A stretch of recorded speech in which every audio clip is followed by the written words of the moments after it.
സംസ്ഥാന പ്രസിഡന്റ് ശ്രീ രാജീവ് ചന്ദ്രശേഖർ ഇപ്പം BJPയുടെ അധ്യക്ഷനായി വന്ന ശേഷമാണ് ഇത്തവണ ഒരു ചരിത്ര നേട്ടം 3 സീറ്റ്. നേരത്തെ കഴിഞ്ഞതിൻ്റെ തൊട്ട് മുമ്പുള്ള തെരഞ്ഞെടുപ്പിൽ നേമത്ത് വിജയിച്ചിട്ടുണ്ടെങ്കിലും ഇപ്പോൾ കേരളത്തിൽ ഒരു 0 എന്നുള്ള അവസ്ഥയിൽ നിന്ന് 3-ലേക്ക് വന്നു.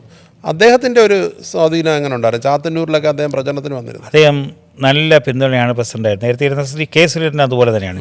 ശ്രീ കെ സുരേന്ദ്രൻ പാർട്ടിയുടെ സംസ്ഥാന അധ്യക്ഷനായിരിക്കുമ്പോഴാണ് ഞാൻ പാർട്ടിയുടെ ജില്ലാ അധ്യക്ഷനാവുന്നത്, കൊല്ലം ജില്ലാ അധ്യക്ഷൻ. വളരെ വലിയ പിന്തുണയാണ് സംസ്ഥാന അധ്യക്ഷനതിയിൽ ശ്രീ കെ സുരേന്ദ്രൻ നൽകിയിട്ടുള്ളത്.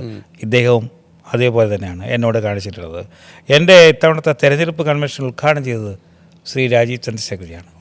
അദ്ദേഹം സംഘടനാ തെരഞ്ഞെടുപ്പ് പ്രവർത്തനങ്ങളിലെല്ലാം കൃത്യമായ അന്വേഷണം നടത്തുമായിരുന്നു. അദ്ദേഹത്തിൻ്റെ ഒരു കണ്ണ് ചാത്തന്നൂർ ഉണ്ടായിരുന്നു, കൃത്യമായിട്ടുണ്ടായിരുന്നു. നേമത്ത് സ്ഥാനാർത്ഥിയായിരുന്നു, സംസ്ഥാനത്തൊട്ടാകെ പോകേണ്ടി വന്നുവെങ്കിലും എല്ലാം. അതിൽ നേമത്ത് സ്ഥാനാർത്ഥിയായപ്പോൾ ഞാനും പാർട്ടിയും അവിടെ തെരഞ്ഞെടുപ്പ് കൺവെൻഷൻ ഉദ്ഘാടനം ചെയ്യണം. അദ്ദേഹം വന്നു.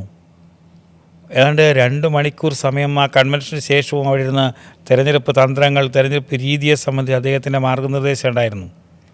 അദ്ദേഹം കൂടെ അന്വേഷിക്കും. അദ്ദേഹം നേമത്തെ സ്ഥാനാർത്ഥിയായിട്ട് കൂടി